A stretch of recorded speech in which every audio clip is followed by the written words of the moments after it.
everyone, I'm Clem and welcome back to my channel.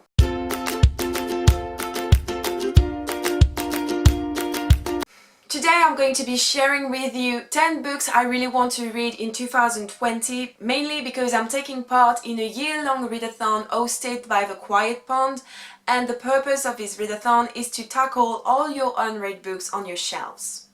So The Quiet Pond did an amazing job with this readathon because it's called Start on Your Shelves, and basically you can also win stars if you read a certain amount of books, but I'm not going to do that. I'm just participating in this readathon just so it gives me like a purpose, like motivation to read all my unread books, because I have 65 unread books on my shelves and more because I keep buying books, and I should stop because money and like place, and actually I have time to read them, so like I should stop buying books, but still I'm still doing it and I still need to read those books. So I decided to set 10 books I really wanted to read this year, because I want to leave myself 2 months where I could possibly not read books from this list, but I'm going to try to read at least one book from this list every month. The first one is The Game of Love and Death by Martha Brockenbrodt.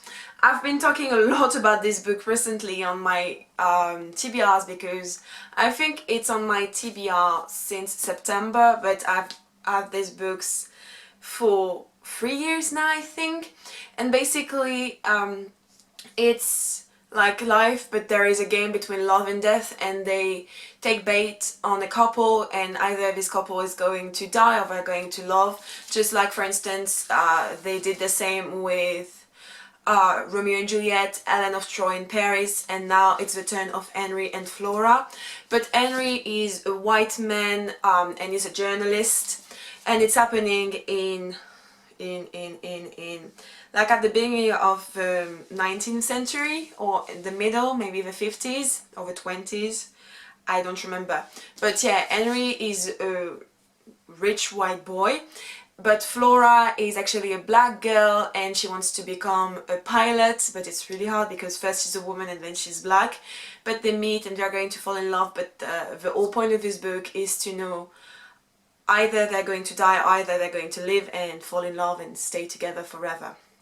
This book sounds very interesting. Like, I want to read it really badly. I started to read it in December, but I only read 5 pages because I had too much work.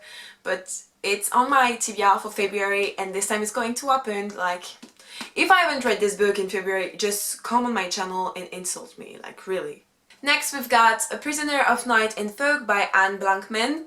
In this story you're following, so it's a duology, and in this duology you're following, what's her name, Gretchen, and it's happening in the 1930s in Müller in Germany.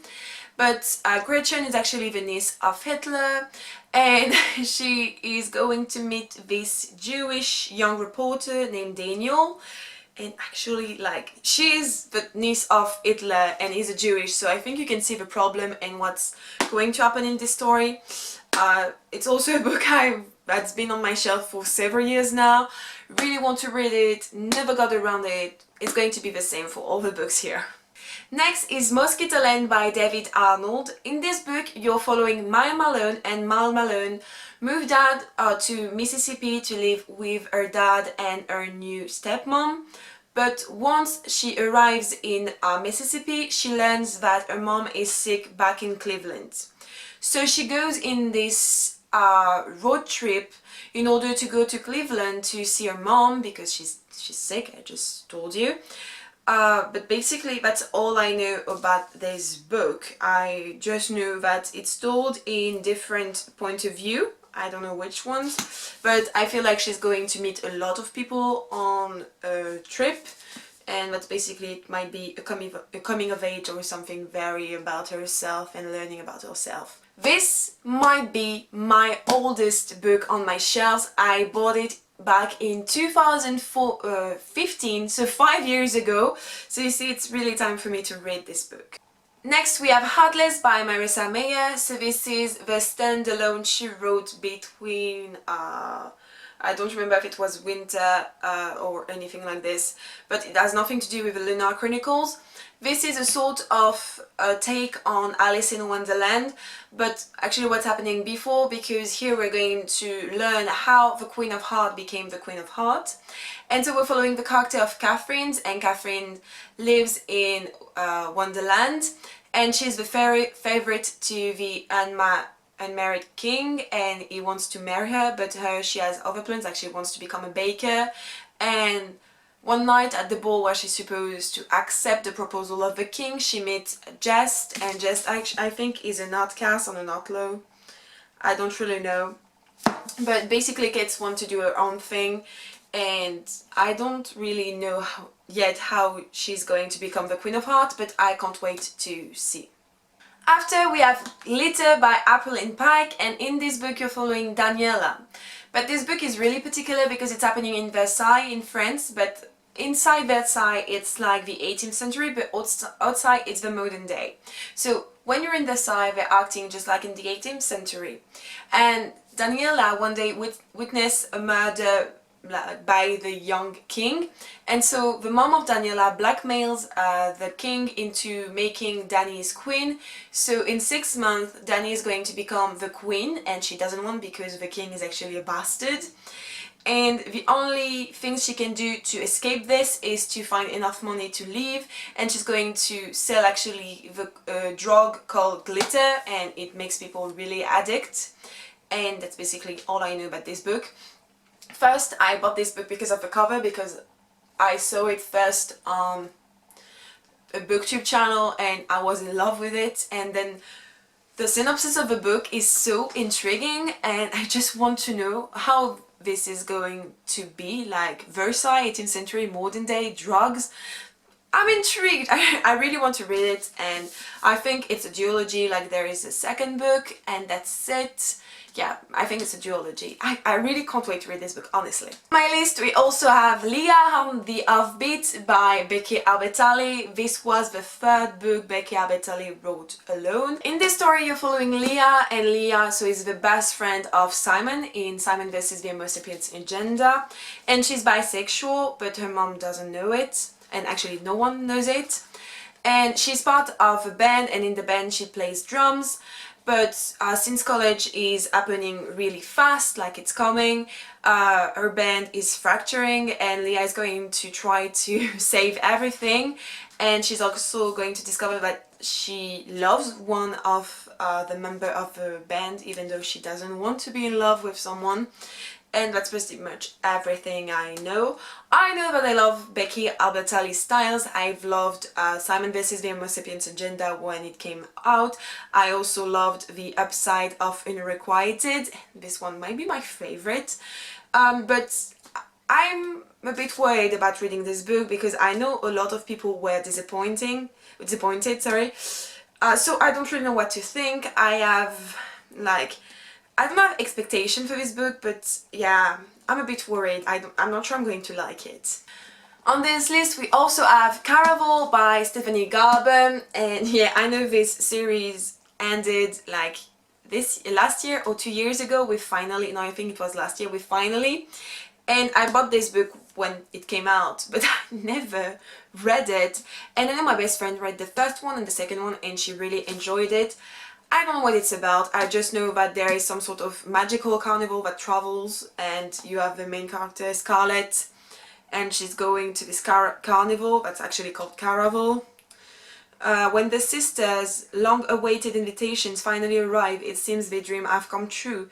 But no sooner have they arrived than Tella vanishes, kidnapped by the show's mastermind organizer, Legend. Scarlett has been told that everything that happens during Caravel is an elaborated performance, but she quickly becomes entangled in a dangerous game of love, magic and heartbreak. And real or not, she must find Tala before the game is over and her sister disappears forever. I didn't remember it was about that, but I'm pumped, actually. I might read this sooner than I planned, it sounds good, actually. Next we have The Winner's Curse by Mary Rutkowski. This is the first book in the Winner's Curse trilogy, I think. In this book you're following the main character, I always forget the name, Kestrel, and Kestrel is the general, is the daughter of a very important general in this fictional world. and she has two choices. She can join the military or get married, but Kestrel, guess what? She doesn't want to do either thing. So she's going to live her own life, and one day she's at an auction and she buys a slave. Yeah, I know, it's weird. And basically I think they're going to fall in love and bad stuff are going to happen, and I think they will have to save the world. Basically a fantasy book. Next we've got The Song of Achilles by Madeline Miller. This book is also very old, maybe 4 or 5 years, and I wanted to read it really bad, but I don't know, maybe it's the format of the book because it's very small and it's written very little inside, so I never picked it up. But I really want to, because when I first read the synopsis, and I don't remember the synopsis now, I just know that it's about Achilles and also Patroclus, who in his story it is said that they were the first gay couple because Achilles fell in love with Patroclus, and I think it's this story about like their love. Greece in the age of heroes, Patroclus, an awkward young prince, has been exiled to the court of King Peleus and his perfect son Achilles.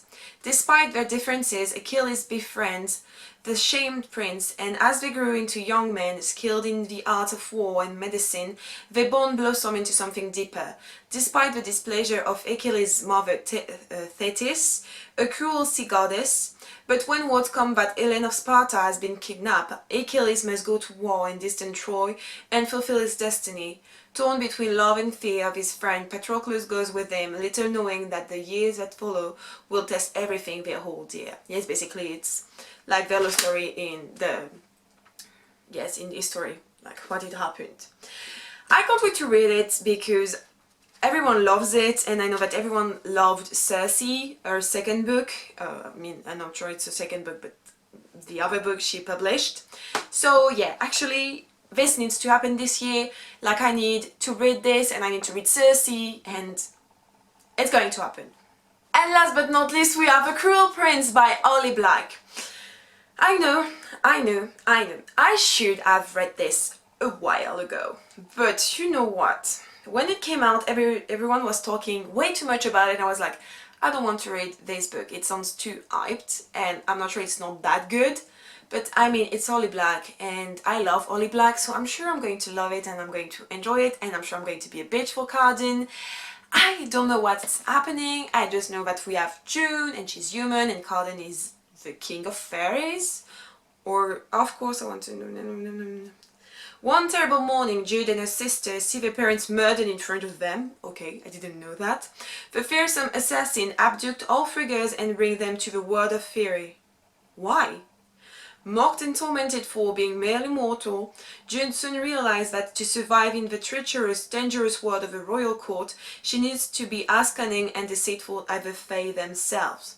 But the stairway to power is fraught with shadows and betrayal, and looming over all is the arrogant and charismatic Prince Cardin. Okay, sounds great. Not at all what I thought, but sounds great, so needs to be read soon. Okay guys, that's my list of the 10 books I have to read and that I will read and I'm going to read this year. Tell me in the comments down below if you read any of this book and which one I should read first, like, or which one I shouldn't read, maybe, who knows. And yeah, anyway, if you liked this video, don't forget to like this video and also to subscribe, and I will see you next time. Bye guys!